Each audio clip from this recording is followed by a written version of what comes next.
You guys just missed it. I just snapped at Trevor. It was glorious.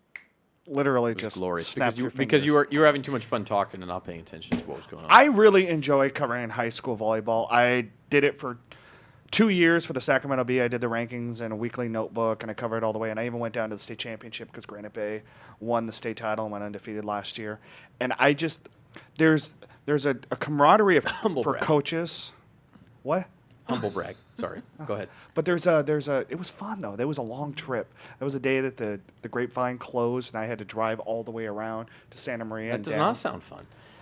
But seriously, But- high school volleyball is great. And But there's a great community involved. I think the coaches, for some reason, there's a link that you guys all have because you play so much. You spend so many Saturdays in the same gyms with each other that there's a camaraderie that you don't see a lot in other sports. Am I right, Judy?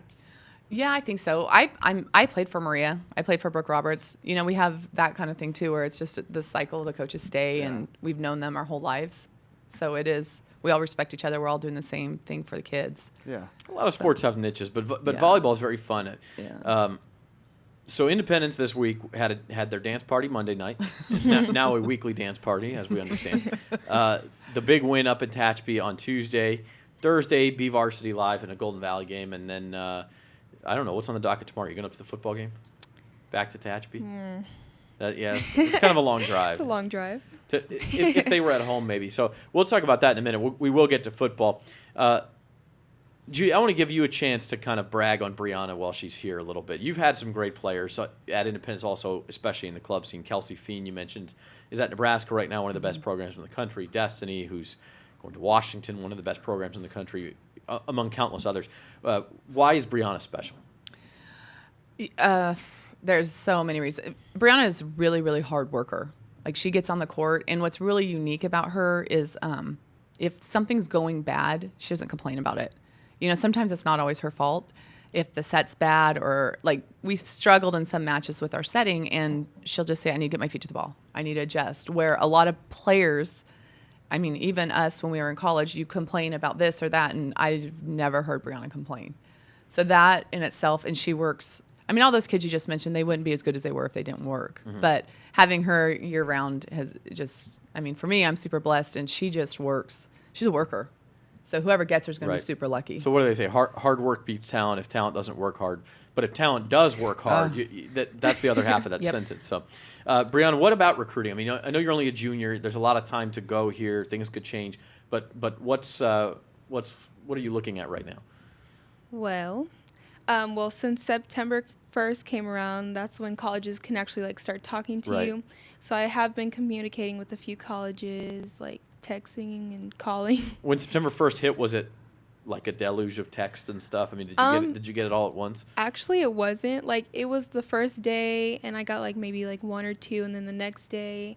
But it hasn't been too much. It hasn't been crazy. I've gotten more emails than calls and text messages. Okay. Any schools sticking out to you at this stage? Not right now. I definitely want to decide by the end of this year. So I'm not rushing it right now, but I do want to decide before senior year. Yeah. So are we talking Pac-12 schools mostly, or just give us an idea of some I of the just schools? want to be at a top D1 school. Okay.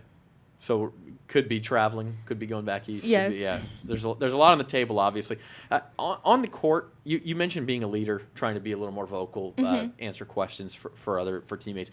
On the court, where have you improved? I mean, I thought as a sophomore you were a very well-rounded player, but where do you feel like you've taken the most strides on the court? I think I'm still improving on everything. I definitely want to work on being a sixth rotation player so I can go to the next level. And that meaning for those of us who are volleyball neophytes, that means you can play all. You don't have to come off the court ever. Yeah. Basically, yeah. You can rotate to all six positions, and that means working on defense, obviously, and working on serve receive and even setting sometimes if the play breaks down. Is your favorite moment? I always think about this. Do you like it when the play breaks down and things just you have to scramble, or would you rather have the bump set spike and everything's leading right to you? Well, I think bump set spike, that's just simple. I think it needs a little chaos for it to be fun, right? Challenging. You want the challenge. You want the challenge, but you'll take the free points too. Yeah, we'll take those. Just have to get 25 one way or the other. Mm-hmm. Let's look into some rankings. These are Trevor's rankings. We're going to go backwards. And by the way, these were made, we should mention as this screen comes up, before. Actually, they came out, I think, Tuesday morning in the paper. Yeah, I have not updated the rankings. They will be Obviously, updated you guys are now Monday. 10 and 7. Yeah. So, obviously, well, and obviously we'll probably be moving up from number 21 with a win over number 2. I would think so. Yeah. Just a little bit. Anybody else here, Trevor, that sticks out to you? I mean, I think East entered the rankings this week. Yes, they did. And Taft may be a favorite down in Division 4 as well. Yep, and there's the argument there that Taft has beaten East twice, but that was early in the season. I think the East has kind of taken. Taft has continued to win. I think they're 4-0 in league right now, 2-0 in league right now. But it's just one of those things. And then Buchanan. I think East that's beat Taft, actually, yeah. didn't they? Is that what you said? East beat Taft. I yes. thought you said it the other way around. But anyway, East beat Taft. Yeah. And then, Buchanan, I almost feel bad for the team because that's a talented team. But there you are sitting in the track with, 4 of the other teams all in the top 5. And then Central's sitting right there, and you'll see them in the early teens. Yeah, and it's the same way with the SWL. If you have an injury, if you slip off at all, I mean, you're just you Go ahead could and go move, 2-8 Chris. in that league. And next, this is the WYL West Yosemite League segment of your rankings. You're darn right. It's just one of those things where I think it was, and I may be off here, but it was where Lemoore beat Redwood, but Mount Whitney beat Lemoore, and Redwood beat Mount. It was just, it's one of those things where everybody's just it's The roundabout, yeah, it's the roundabout where everybody's kind of beating everybody, but you can't juggle one over the other. Like Redwood just got their first loss of the season to Lemoore last week. Okay, and moving on into the top 15 now. This is where we start to see a lot of the local teams, the SWYL, Garza, Centennial, Liberty, and then we'll move it up here in a second, but you'll see even more SWYL teams. They're all packed right there in that range between 5 and 15. Well, and you'll see how these are the 3 teams that lost their SWYL opener in Garza, Centennial, and Liberty. And I was not being a future teller or anything like that. It just happened to be that way that Frontier, Bakersfield, and Stockdale all came away with wins, and here the other teams are. And nothing went 3 sets. One of them went 5 sets. The other 2 went 4. I mean, you're talking about an SWYL, like we talked in the last segment, that I think is pretty even top to bottom. And then into the top 10, we keep going. And Judy, you're shaking your head because It's just tough. yeah, It's there's ridiculous, razor right? thin margins between these teams, and you throw Bakersfield Christian in there. Otherwise, it'd be 6 consecutive SWYL teams right there. And like I said, but it's coin flipping when you're talking about week in and week out. And Bakersfield Christian, I kind of feel bad for them because they're not really going to see the level of competition for the rest of the month in league like they're going to see when they get into the playoffs next month. And that's the downfall of not playing in a decent league or in a league like the SWL or the track or anything like that, where you're continually getting playoff caliber. It's during interesting league. you say that, Trevor. Let's pause real quick and ask Judy. Are you concerned about that you don't have those 2 tough matches every week in and week out coming into the playoffs? Yes, that was probably our favorite thing in the league last year, even though we got beat up quite a bit, was it made us better for playoffs. This year, the only thing is we are so young that I think this league could help us because we can work on things and work on our confidence and just so it's kind of a toss up. I'm kind of bummed we don't have an end of the year tournament. That would have been nice. Yeah, that's true. Yeah. Brianna, are you happy to leave that tough league, or are you more bummed about it? I'm more bummed. I mean, I know most of the girls in the top league right now, and there is more competition, but we'll still do what we can in ours. I mean, all you can do is play who's on the schedule. So, and then the top 5, Chris, we can throw that up there. And again, Tehachapi at number 2 was 17-1, but they did lose on Tuesday, and so they'll probably fall out. And I don't know, Trevor, the track in the top 4 spots maybe, or could a team like Stockdale hop up there? Did you see? Well, actually, you showed me the tweet from Andy Bogard about, was it Clovis North beat Clovis West in the most ridiculous 5-set scoring? Yeah, let me I've see. ever seen. It was 29-31. They fell behind 2-0, and the first set was 31-29. I'm gonna find it right now Then it was while like we're 25-23, and then they won. Clovis North won 3 in a row, or maybe we have it backwards. Maybe Clovis West. I can't remember. Hold on, But then the 5th won 18-16 when they got to 5. So it was just this incredible match that you may see every night in the track. I don't know.